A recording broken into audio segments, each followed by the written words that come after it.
Welcome to the Gay Buddhist Forum, where teachers from all schools of Buddhism offer their perspectives on the Dharma and its application in modern times, especially for LGBTQI audiences. These talks are offered freely to the world and made possible by appreciative listeners. If you would like to support our efforts to share the Dharma with underserved audiences, please visit gaybuddhist.org. There you can donate, find a list of upcoming speakers, or enjoy many hundreds of these recorded talks dating back to 1996. Good morning. Thank you all for being here. Thank you for joining us on Zoom. It's an honor to be here. It's an honor to sort of kick off this series with my friend Renee. This is our first time that we get to teach together. We've been friends for a little while, and it's super exciting for me. It's also a very auspicious day. Today will be 12 years that I was ordained. And so it feels very auspicious to me. And I'm going to start this series talking about the intimacy in the Dharma with where most things start in Buddhism, which is with intimacy with ourselves, right? Most things in Buddhism, when we're learning about practices, they almost always start with this one, right? So you're learning compassion practice, you start with compassion for yourself. If you're learning about loving kindness or metta, you start with developing loving kindness or metta for yourself. And the same is true for this idea of intimacy, right? We need to figure out how we cultivate intimacy with ourselves. What does that look like? And what are the sort of hindrances or the things that get in the way of intimacy with ourselves? And that's sort of what I'm going to try and talk about today.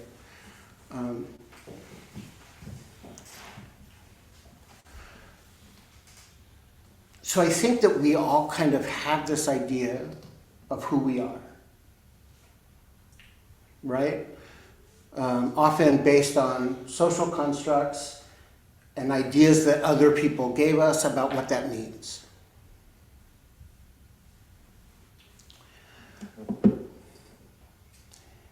And then there's the sort of ways in which our psychology or our upbringing and other things sort of come to play into all of that as well, right? And then it sort of makes this amalgamation that we call ourselves. And then we come to Buddhism, and Buddhism says, oh, throw that all away. Right? Like I think a lot of people come to Buddhism and they hear this message of no self and they get confused. Because when the Buddha said there is no self, the self that he's talking about, I hesitate because I don't like saying that this is what he's saying, but from what I have read from other teachers and the way that I understand the idea of anatta, which is no self, is that there's no permanent, unchanging, independent self. And the great thing about Buddhism is that Buddhism sort of invites us to hold paradoxes. Invites us to hold two seemingly conflicting ideas at the same time. So on one hand, there's no independent, unchanging self. On the other hand, I'm me, whatever me is, right? Like I wake up in the morning, I take a shit, I do the things, right? Like I feed this body. I'm the one who gets sick. I show up to my appointments. I show up to work. I'm in relationship with people. I'm in relationship inside of community. And both of those are true. So how do we understand that? How do we use that to help us develop an understanding of what it means to be us? Ourselves.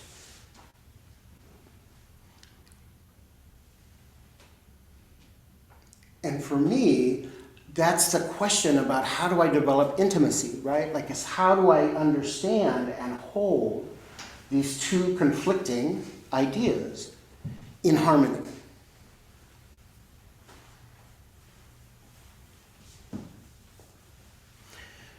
And for me, what I've found over my practice life has been that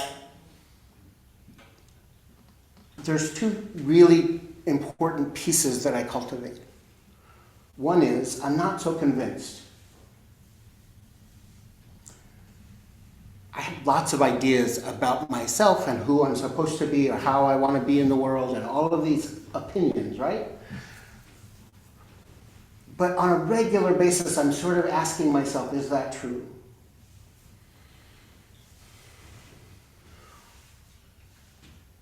Is it true for me? You know, I have lots of ideas about what it means to be queer in the United States. But when I look at my experience being queer in the United States, on a regular basis, it sort of gets redefined.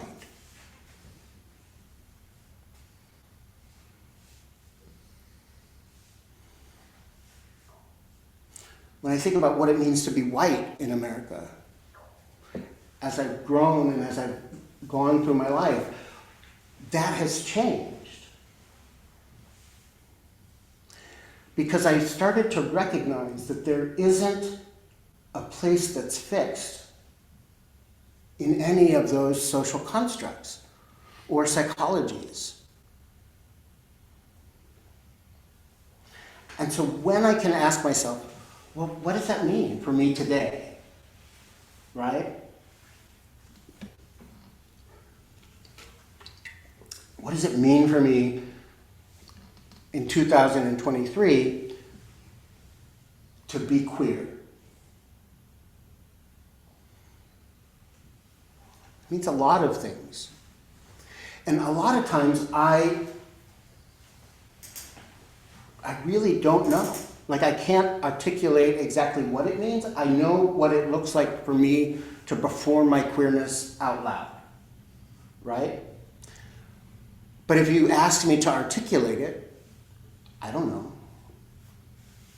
And part of that's because I'm in relationship with a lot of people who have different ideas about what it means to be queer in the United States based on their experience. And these are people I love and support and I'm connected to and in community with. And so my ideas aren't so selfish now about what it means to be queer, because it comes with all kinds of pieces and intersectionalities and understandings, because it's not just about me, but I'm the only one that can influence this one, right? Like, my sphere of influence is limited to right here. And so I get to start to just question things.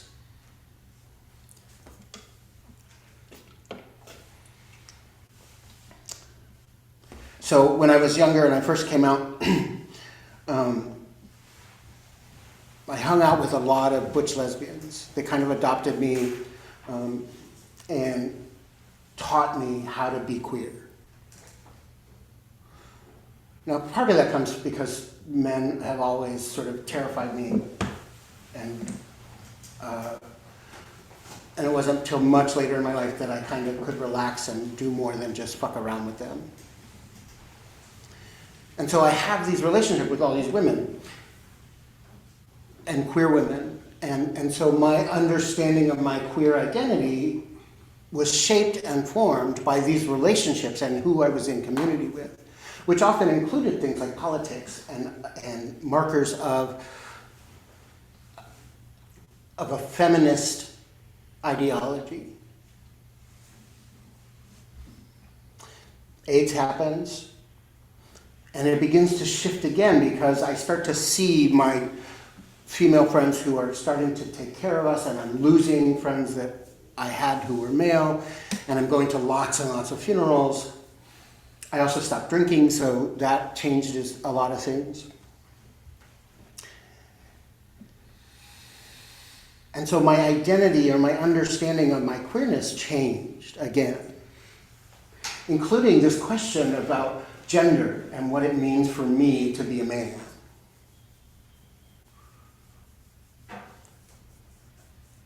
And sometime around the mid-'80s, I started to question, and part of that was because some of my women friends had recognized that they weren't women and started to take steps to move away from being women.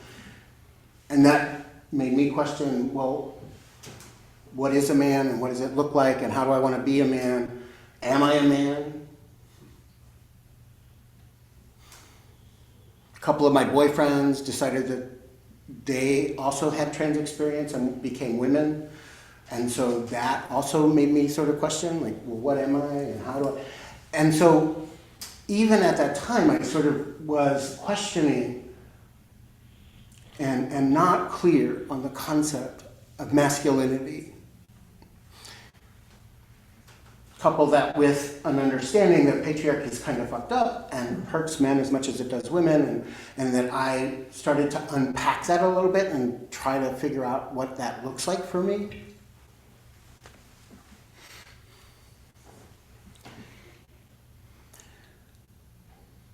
So I'm always curious, right? So now, this is 2023, and I still sort of ask myself on a regular basis, is that true, right? When I'm thinking about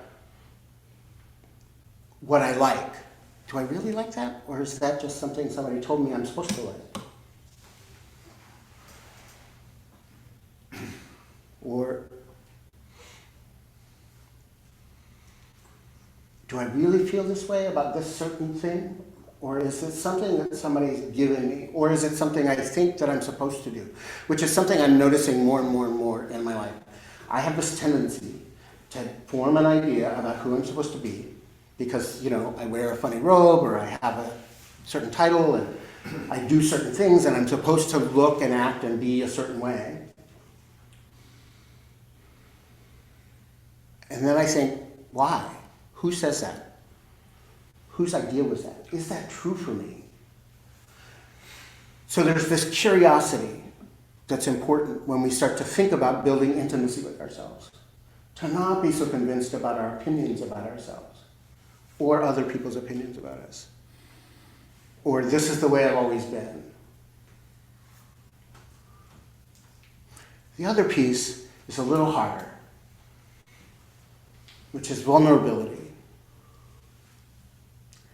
This invitation to let your heart be broken and open.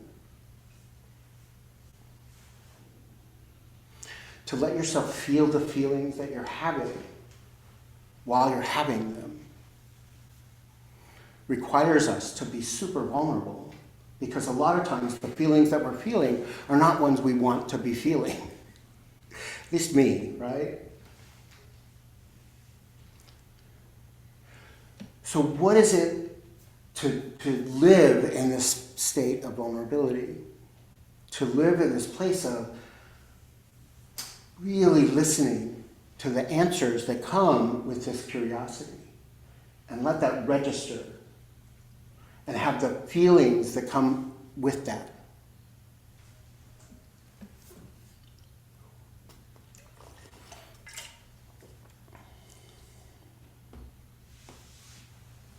So I'll give an example. I oftentimes, rather than admit and acknowledge that I'm lonely or feeling isolated, I get hungry, horny, or preoccupied, like I just become enmeshed in some kind of media or something. Because lonely or isolated is painful. And I often can't do anything about it. And also, for me, I've noticed that it's also one of those covering emotions. So there's often something else underneath the loneliness that takes me a little while to land on. So loneliness in a way becomes a sort of intermediate stage. And so can I begin to be vulnerable, to let myself feel the loneliness and the isolation so that I can get to what is underneath that? What's the story? Not so much the opinions and ideas about that feeling, but what's it like to be me experiencing that experience?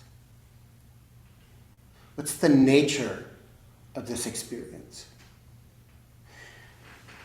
And that's the invitation of vulnerability, is to get to this place of like looking at not so much my stories about these things, but what's the nature of it to be me?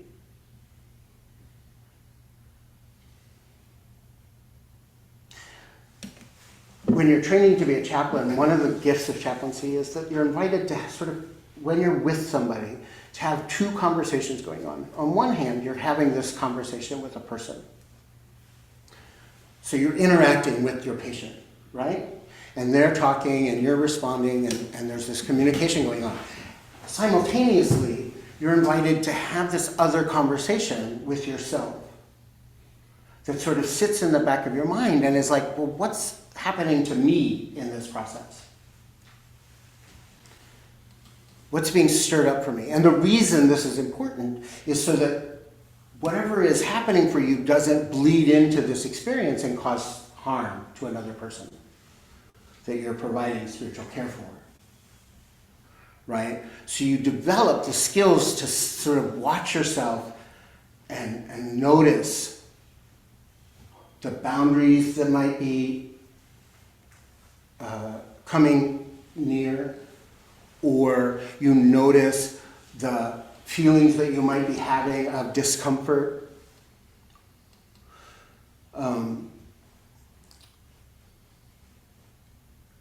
Oftentimes in a new interaction with someone who's a white man, who's angry, I often have to remind myself that it's okay, that I'm safe here, because my experience with white straight men who are angry is not so great. But if I go running from the room or bleed my fear over into this experience, that person's not going to be able to find their healing. And I'm not going to be able to serve them. So being able to sort of have this conversation with myself that just sort of says, okay, yes, you're afraid. It's okay to be afraid. You don't have to run away. This will pass. Just stay here.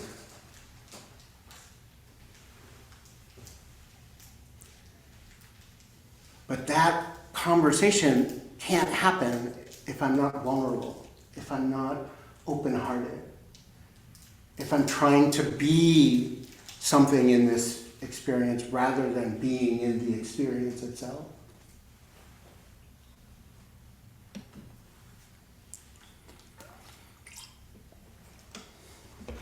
And we can think about it when we're having interactions in our personal life, right?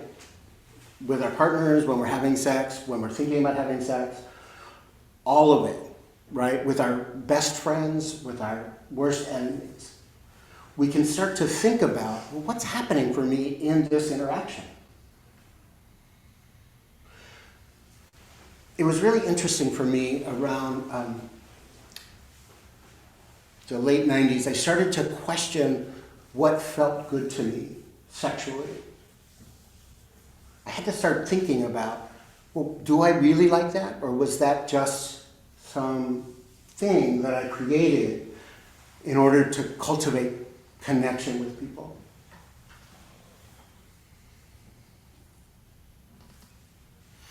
Also, our bodies change as we grow older. And so even still, like, what are the things that are enjoyable to me?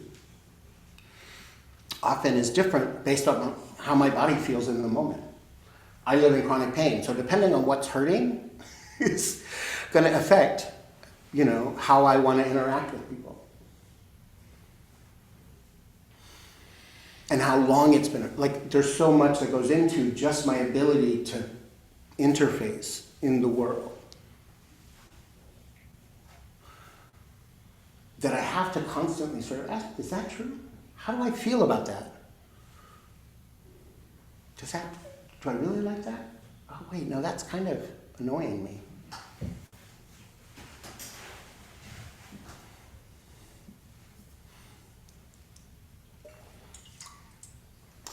So to be curious, but then also be vulnerable to hear the answers. Be vulnerable enough to sit in the discomfort when the answer isn't what we think we want to hear.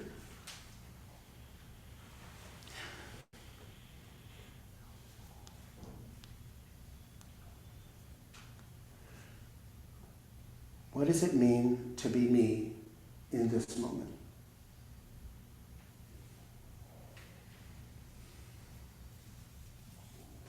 What experience am I having, and what's it like to have that experience? So if you're comfortable, I'd like to just sort of invite you to take a moment. Just check in with yourself. Maybe close your eyes or don't close your eyes.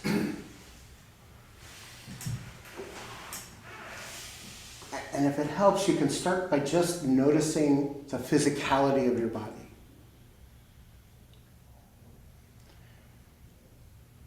What's happening in this physical realm?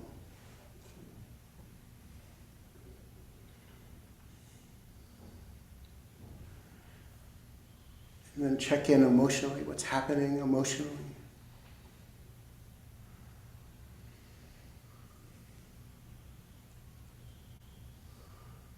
What thoughts are coming up? What ideas are coming up?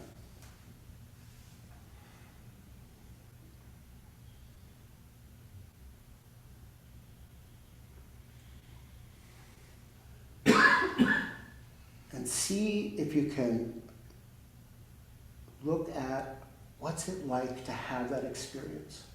What's the nature of that? Is it sharp? Or dull? Does it have a physical sensation? What's that physical sensation like?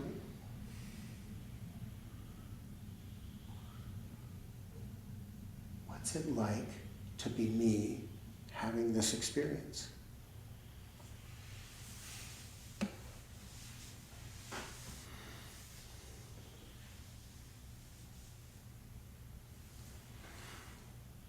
And that, in the words of my really good friend, Lou Hartman, now do that for 30 years.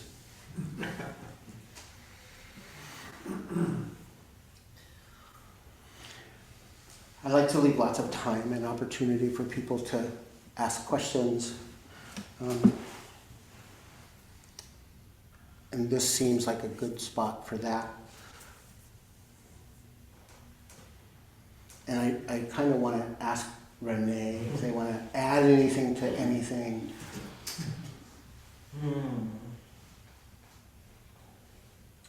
Yeah, I think the thing I'm reflecting on as listening to you is just like, I'm wondering if we could translate mindfulness as intimacy.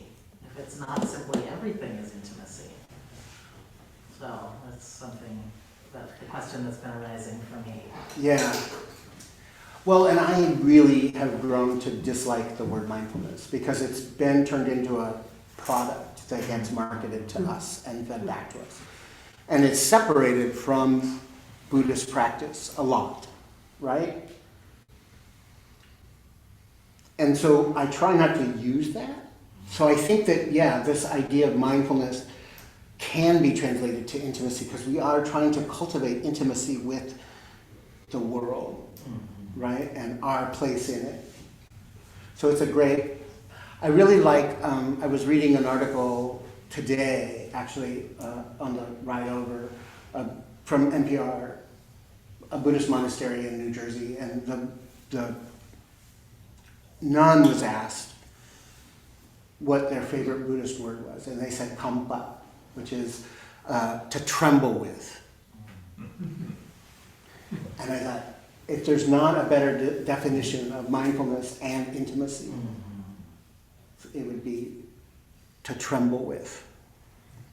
So, yeah, thank you for that. Hi. Remind me of your name. Bob. Hi, Bob. Hi. So in taking in that point, so it is, now if I can remember what I was just thinking, the trembling, the arising, then the reaching out, and then sort of acknowledging self and other.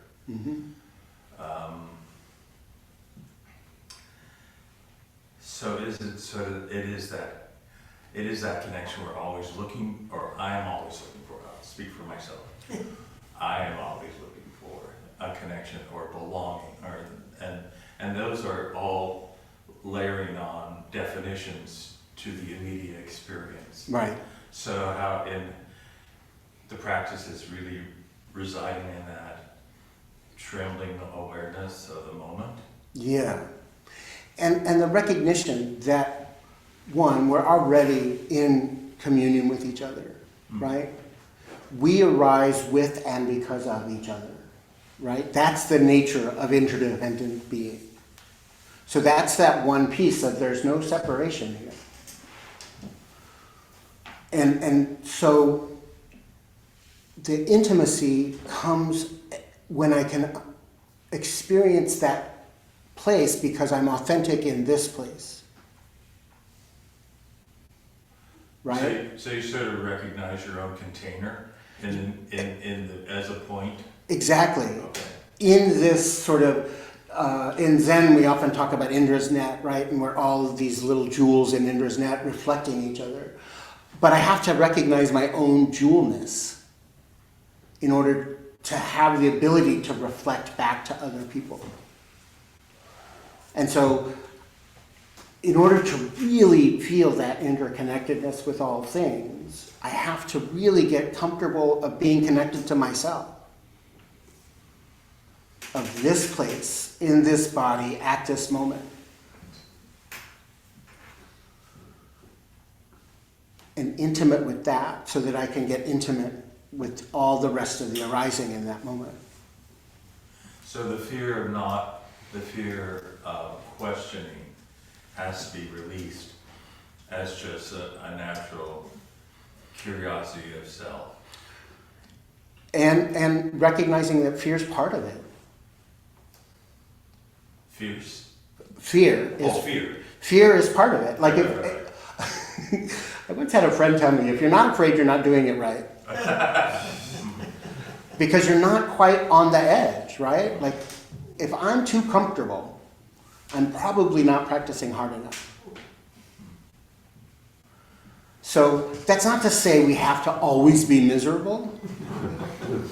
But at the same time, I kind of want to not be so convinced, not be so certain of the footing I put underneath myself.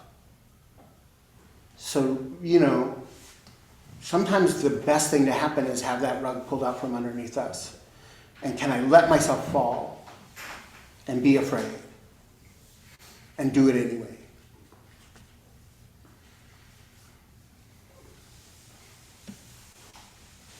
Is somebody online? Sure. Tell us your name and...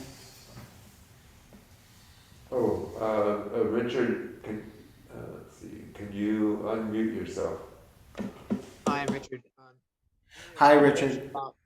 You're talking about challenging your beliefs about your feelings and your agreement or what you believe about yourself. Do I like that because I'm supposed to like that? Made me think about agreements that we made with ourselves that Don Miguel Ruiz talks about in the Four Agreements. Is that similar to challenging the agreements we've made in our lives? Yeah, I think that the difficulty with agreements are that they're great for the moment that we make them. But if they stay in perpetuity, we're stuck there at the place we were at when we made that agreement. So I think it's important to make agreements with ourselves and with the world around us, but also question them does that still hold for me, this agreement? Or do I need to make a new agreement? You know, I've gotten in the habit of every year reviewing my end-of-life documents and all of the things that I have in case I die or get sick. And I review them every year. And I sit down with the person who I work with, who's supposed to take care of all these things for me when I can't take care of them myself. And we go over them, usually over dinner, and we have a really lovely dinner together. But it does sort of, you know, the agreements I made when we started this process 10 years ago is different than the agreements we make now.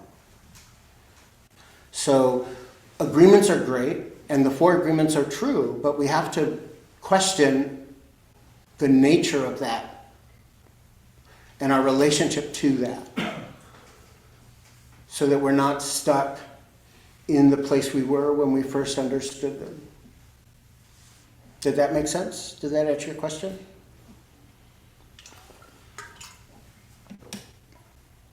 Yes, thank you.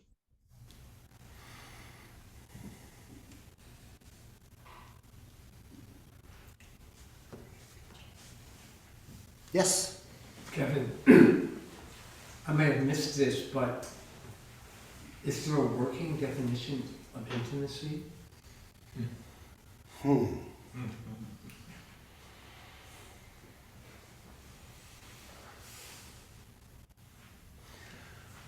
I think for me right now, I will say my very first response was absolutely not. But then, you know, as I'm often prone to do, I thought about it a minute, and I think for me in today, in my universe, there's this idea of connection with the immediacy of the moment in an honest way.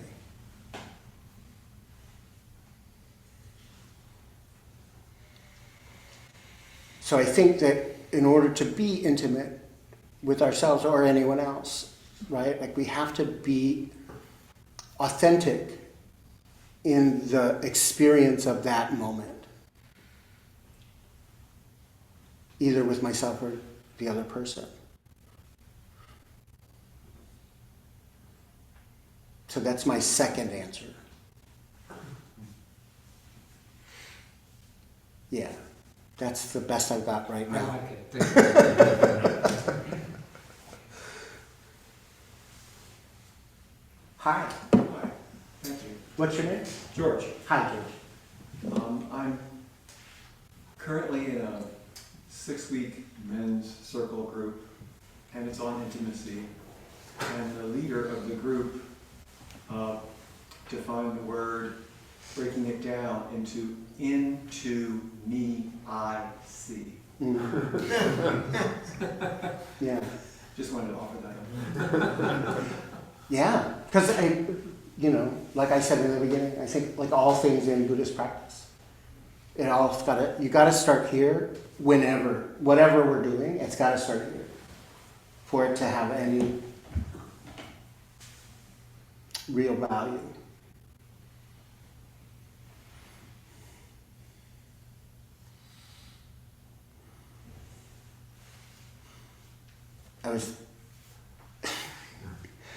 I teach often on sex and sexuality, and one of the things I like to tell people is to notice the moments when you're having intimate contact with another person. Notice when you're not in the room or when they're not in the room. And just think about all the places in our life where we've been with someone, either sexually or just in conversation, and not even been in the room. For whatever reason, right? And if I can avoid that, what are the things that help me not have that experience anymore? That's what I want. That's what I want out of my practice, even. Like I've sat on the cushion and not been in the room, right? I've not been in my body, not been in my experience. So yeah, if I can just keep finding my way back to that, where I can be in the room at the same time with myself.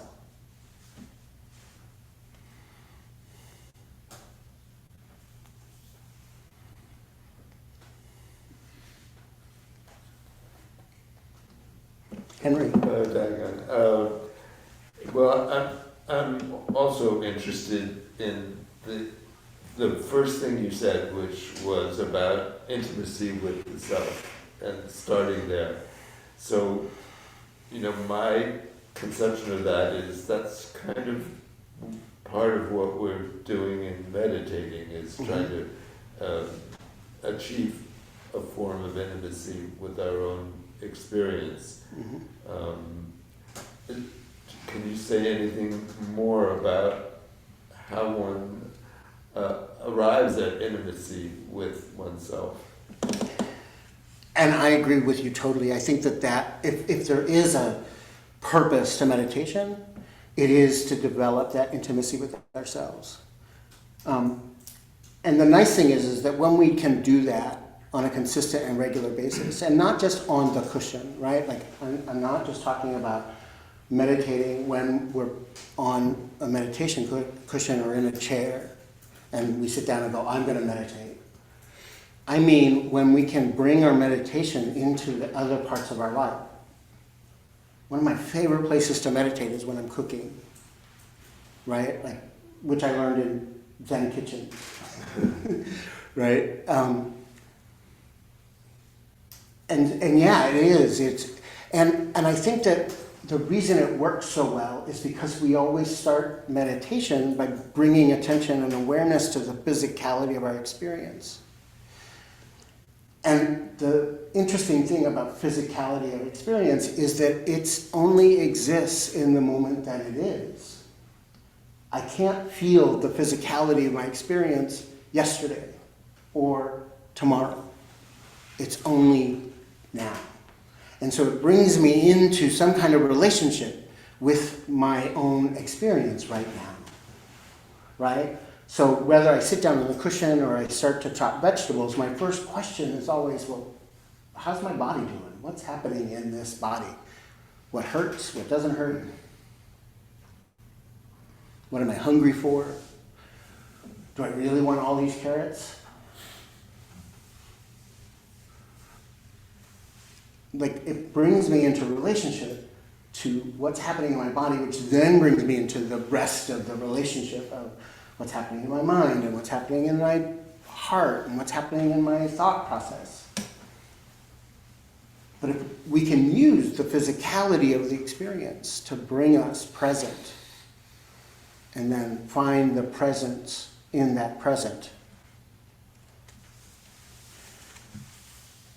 My teacher likes to say, experience the experience you're experiencing while you're experiencing it.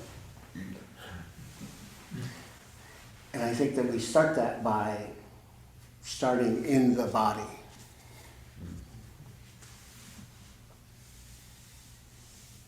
It's also one of the things that we always have with us, so it doesn't require any special piece, right? I don't need special equipment. I always have this with me. So I can meditate on the bus or the airplane or the this or the, I can do it wherever. Thank you.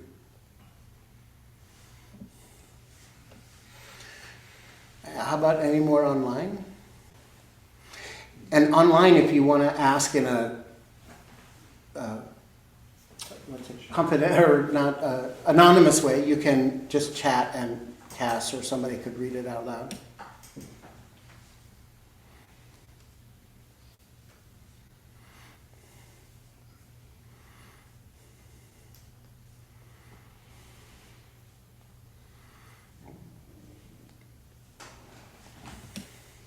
About 2 minutes. So, short one.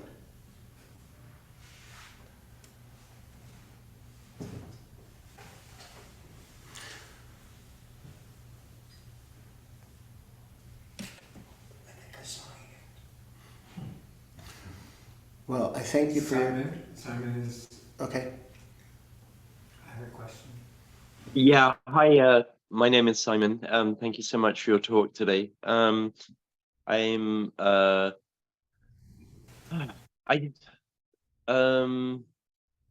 I guess my question is, when you are overwhelmed with the experience that you're having, how how to lean into that, or whether to lean into it, or how to decide to be curious, or Yeah, yeah, I don't know. That's something that came to mind. I appreciate that. I have an anxiety problem, and so I get overwhelmed really easy. And I think that for me, one of the tools I've gotten really well is to just stop. One, it's amazing that I can notice now that I'm overwhelmed. Because it used to be that I would be overwhelmed, but then try to pretend that I wasn't. And I became super rigid, and I was convinced that I knew all the answers. Now I just stop. And oftentimes I'll even ask the person I'm with, can we just stop for a minute? I need a moment. Because oftentimes the overwhelm comes because I'm not in my own body. I'm not in the room. I'm thinking about other things. I've got this thing to do, and oh my gosh, I only have 10 more minutes left, and am I on time? And did I say all the right things? Did I cover every idea I had? Blah blah blah. And that can really get in the way. So if I can stop and just take a moment, and you'd be amazed at what happens if you go to your friends when you're in the middle of something and go, "Hey, can we just stop for a minute? Can we all just take a breath?" It happens a lot in board meetings. Like, people's opinions get all, riled up, and everybody's convinced. And I often will just say, can we just stop for a minute and not talk for just a minute? Just take a breath. And interesting things can come out of that quiet. So that's what stopping is a really good practice, particularly when I'm anxious or overwhelmed. Did that help? Yes, it did. Thank you. Thank you. And thank you all. I really appreciate your being here. And unfortunately, I won't be with you except on Zoom next week. I'll be in Texas, and it's really hard to get here from Texas. But I will be here. So Renee is giving the talk, and I'm going to be just attending. And then in 2 weeks, Renee and I will be in conversation together.